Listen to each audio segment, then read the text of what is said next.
Coming up on this edition of Southwest TV News. At a recent Swift Current Broncos home game at the iPlex, a ceremonial puck drop coincided with the announcing of the 2017 inductees into the Saskatchewan Hockey Hall of Fame. With the start of a new year comes a long list of resolutions for many, like getting in shape, eating healthier, or for some, quitting smoking. The Swift Current SPCA has been operating in the city since the 1970s, as its staff and volunteers provide a crucial service in the community.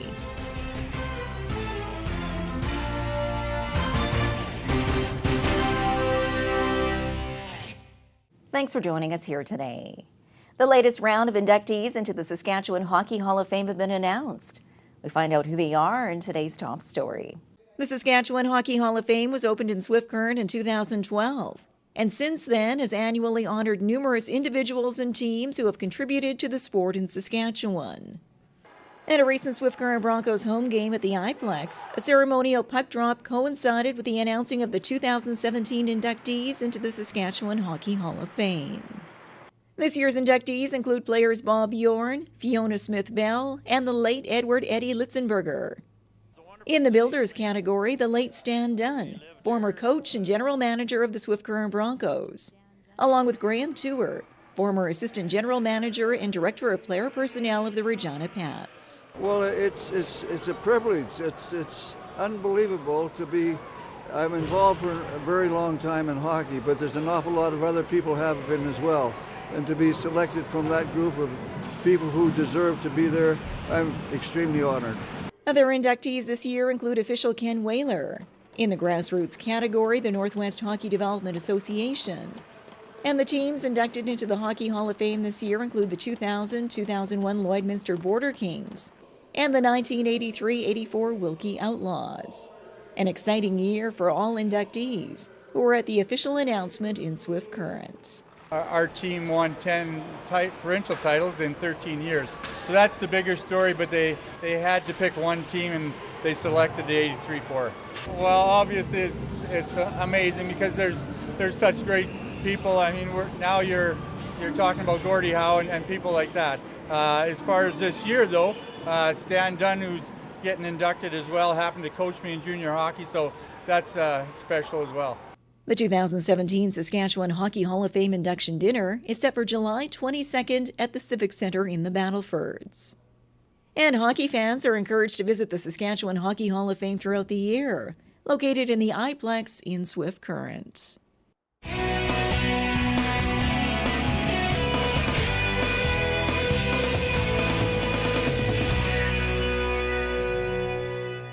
For over 12 years, Southwest TV News has provided the visuals for the defining moments in our community. Support your community and help us to continue our work. Support our sponsors by watching the ads on YouTube and by clicking the ads on our website. Pennies per click, which will help us continue to bring you the award-winning news coverage you've come to expect from Southwest TV News.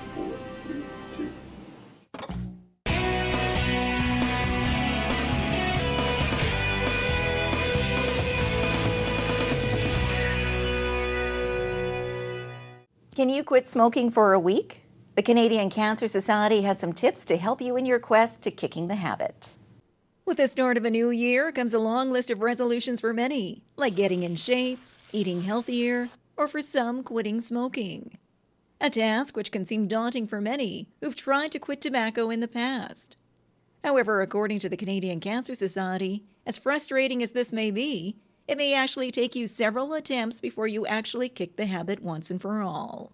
We had one of our researchers, Dr. Michael Chaitin, did a study last year, and his team found that they studied over 1,000 smokers and found that on average it took smokers about 30 tries or more to successfully quit. So it's a tough thing to do, but it's not impossible.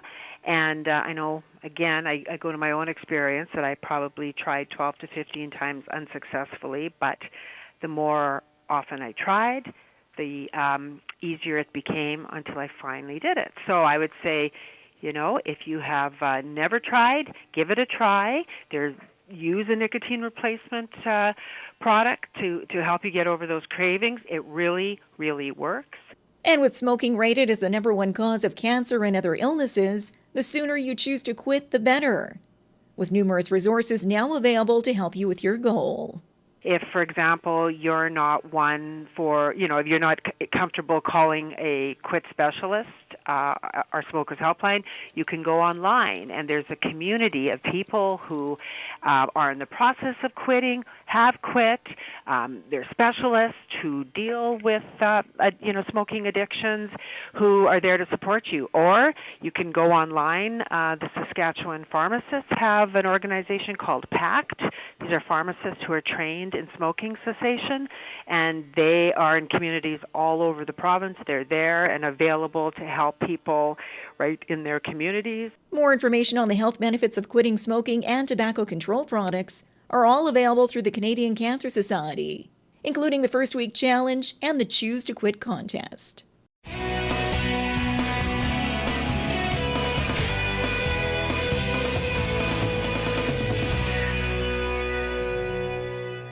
The Swift Current SPCA provides a valuable service here in the community. And in this report, we take a closer look at some of the services they offer. The Swift Current SPCA has been operating in the city since the 1970s, as its staff and volunteers provide a crucial service in the community, offering a temporary home for pets until they find a new loving owner. A lot of the times they've come from homes where they can't be kept, or they've come off of somebody's farm where there's just cats running amok. They're not spayed, they're not neutered, they're just out there on their own, and people find them and they want them to be somewhere warm, and they want them to be off the streets, so they come to us. And while these abandoned pets wait to meet their new owners, SPCA staff ensure they're well looked after and microchipped before leaving the shelter. To ensure if they ever go missing, they are all microchipped before they leave here. This is the microchip implanter, and this is the scanner. And what we always do is we make sure that the microchip is actually in the implanter and that it matches the numbers that came with it. So you just take it and you go like that, and the number shows up on there. Everything gets filled out, the cat's description, how old it is, and then the owner fills in all of their information, their address, their name, their phone number. If someone was to find the animal and they took it into either a clinic or a shelter, they all have these scanners, and they scan them and they find the number, and then they know to give a call to the microchip companies, find out who it's registered to. 7-day-a-week care at the Swift Current SPCA, which relies on the community's generous support. We have a budget each year that's trending upward to about $400,000 now, and most of that has to be raised in the community each year. You're not just supporting the animals, you're really supporting families when you support us, and I think anyone that's been a pet owner understands what an important piece of a family a pet can be, and the health benefits it can accrue for the family as well with having a pet as part of their lives. Further information on making a donation to the Swift Current SPCA can be found online through their website or by giving them a call directly. You can watch an extended feature spotlighting the Swift Current SPCA and its many services and programs, now airing in the Saskatchewan Stories category on SaskTel Max Local On Demand.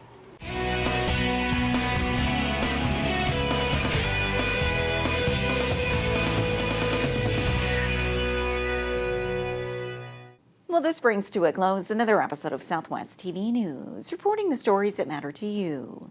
We always welcome your news tips. You can always reach us here by phone at our studio or by email to contact us at southwesttvnews.com. Also, be sure to join us daily online for the latest news from across Southwest Saskatchewan and so much more at southwesttvnews.com. And be sure to follow us on a range of social media. Thanks for joining us here today. I'm Carol Andrews.